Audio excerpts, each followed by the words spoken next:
Hey, it's Brett Klika here from brettklika.com. Today I want to talk to you about how to get more done.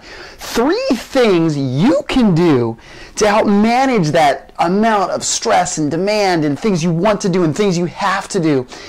3 things you can do to balance that out in your life so you can start living the life that you want to live. Now, I used to be someone who thrived on pure stress, and I'm not going to lie, I still like to have a lot going on. But the problem was that stress buried me. It made a log jam, so I never actually accomplished anything. So today I'm going to talk about 3 things if you find yourself in that same mess. 3 things you can do to take all those things, these demands that people place on you, and mix them with your dreams and your aspirations and your goals and put them together to create the life that you want to live. Okay, so it comes down to 3 things that we need to do, and quite frankly, many of us don't. I know I didn't until I started to take the advice of the Todd Durkins of the world, of the Brendan Burchards of the world, the Robin Sharmas, the Tony Robbins, the Zig Ziglars, the very, very successful people that have learned how to take very busy lives and be proactive about it and have a strategy for being able to get the things in their life that they both need to and want to. I hear the term work-life balance. Well, here's a formula to learn how to have that work-life balance. So it comes down to 3 things. The first thing is plan. So this is the strategy that I use, and I've used for the last couple years, and I can't tell you how much of a change it has made in my life. Instead of sitting around and stressing about the things that, oh, I'm not getting done or I need to get done, I'm out getting them done. And this gives me that guide. So the first thing is to plan. So when we plan, we're going to make some headings. Think about your life and think about all the, pretty much I call them the headings of your life. So you might have work, you might have family, so this would be work. This could be family, this could be personal, whatever it is, different headings. Now these are very general. I often start very general, and as I work through this I get more and more specific. So if I had a work heading, I might have 5 different projects. So each one of those projects then becomes a heading, but it just depends on what I'm doing at the moment. Right now we're thinking big picture. So I have my work, my family, my personal, maybe my health is something that I want to look at.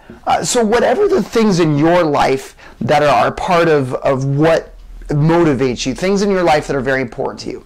So I'm going to look at each one of these. These are all the aspects. I'm going to go back to each one of these, and I'm just going to let it free flow. I'm just going to go for it. I'm going to write down the things that I currently either have to do or want to do. Realize this isn't just a to-do list, because this is not a honey-do list, by the way. This is a list of what I want to accomplish. If I accomplish these things, I would be a lot more fulfilled. I would I'd move forward in my career. I would be a better person. I'd be able to interact with my family better. So I look under work, and maybe I have a project here, working on a project, working on another project, write that out. Well, my family, these are maybe I'm trying to be home earlier in the evening.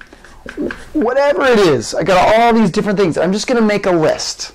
Okay, I'm going to make a list under each one. I'm really just going to let it go. Anything on my mind that I lay there at night and stress out about, I'm going to put it on this list. And this might take some time. Now, a lot of people actually do this, and I did this for years. I made a to-do list. I made sort of a vision board of, okay, these are the things I want to do. These are the things I need to do.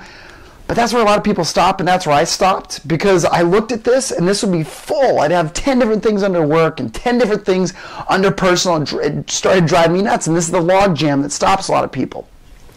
Where a lot of people fail is we don't go to the next step, which is to prioritize. You get done what you really need and really have to get done. Have you ever noticed that? You ever notice that, oh, I put a project off forever, and I put it off forever, put something off forever, then all of a sudden something is due, and it gets done amidst everything.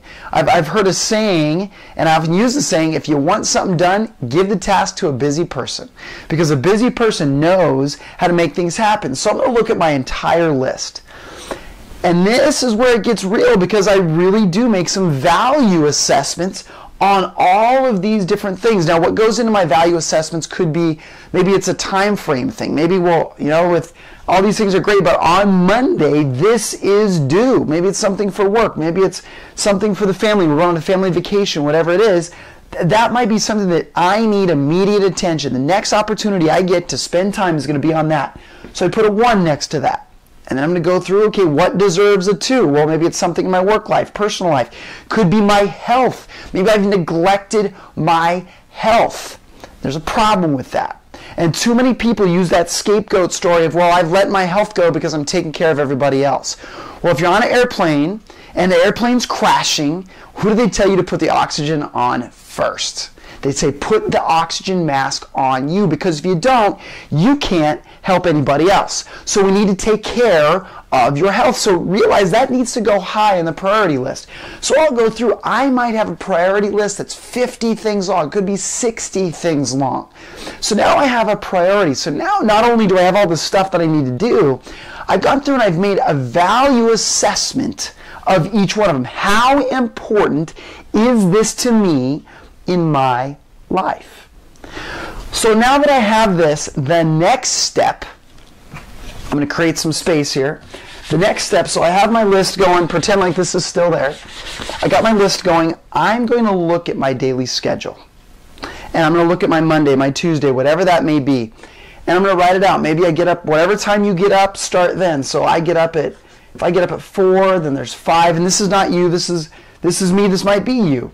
6, 7, 8, 9, 10, whatever it is. And so the first thing you do is look at that schedule on a Monday. And you can do this at breakfast, you can do it at night, the night before. It's a little bit of strategy and planning, goes a long way. And first I'm going to put in the non-negotiables. Guess what? Taking kids to school is a non-negotiable. I have to drive to work. I have to pick the kids up from school, take them to sports practice, whatever that is. Those are non-negotiables. So those need to go in there. So for me, I'm a personal trainer, so I'm going to have clients. Those are non-negotiables essentially. So I'm going to say, well, I have a client at 7. I have to help take care of the new baby at 6. That's when I help get her up, get everything ready so my wife can go to work. I have a client at 8, and then again at 10. But wait a minute, I realize at 9 o'clock, no client. I don't have a client there at 9 o'clock. That hour is open. Now, if I don't strategize and plan for that time, guess what? I'm going to walk over to Starbucks. I'm going to kind of sit in the break room, talk with the other trainers. I'm going to do things that aren't in line with what I truly believe are going to help me live my best life. All these dream tasks and all these things that I really want to do, I end up chewing it up with just wasting time. This is in 60 minutes. This is an entire hour. I'm going to go over and look and see, on my priority list, what can I work on here? So bam, I'm going to put number 1 on my priority list. I'm going to write it into the schedule. Okay, whatever's number 1 on my priority list goes there. And so I look at 11 o'clock, 12 o'clock. I realize, wow, 11 and 12, both of those hours are open. Okay, so this might be something that requires some time. So that's going to be the number 1. That's going to be my number 1. I'm going to keep going until I knock that puppy out of there. I'm not just going to work through all of these. Now, you could be sitting there saying, well, Brett, that's great. You're a personal trainer. You control your schedule. I work in an office. I have demands. My boss is watching me. Evaluate this. Are you going to work for a quantity of time? Are you getting a quantity of work, or are you getting quality work? Are you using quality time or quantities of time at work? So when you're there, if you have initiatives or projects or things that you're working on, could your time better be served at work? Realize those times where you're spacing out, looking out the window, or goofing around with a colleague, or maybe you kind of drift away into social media on your computer or anything like that. Those are all time robbers. Those are all things that are taking away from that time that we complain we don't have.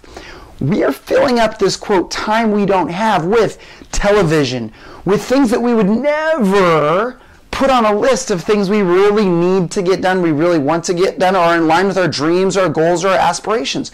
But we're leaking time doing those things. So if we really look and audit and say, wow, this is my schedule. If I get into the office at 9 in the morning, I'm going to give myself till 11 o'clock to get through my emails or to get this initiative sewn up. Or I'm going to give myself 2 days.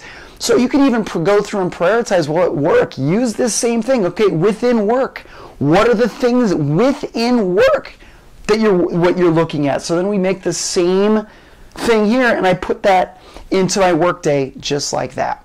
Okay, so that's the step where I've gone from planning, and then I prioritize it, and then here's the key, I put it into action. I put it into action. Vision without action is a daydream.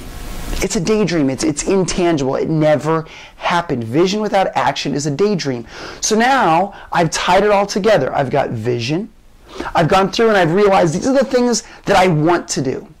But then the next step is that prioritization where I go through and prioritize and say, okay, this is what's important to me. I look at all these things, I just wrote them down, I free flowed from my head, and now I'm going to write down what is important to me. So I prioritize everything.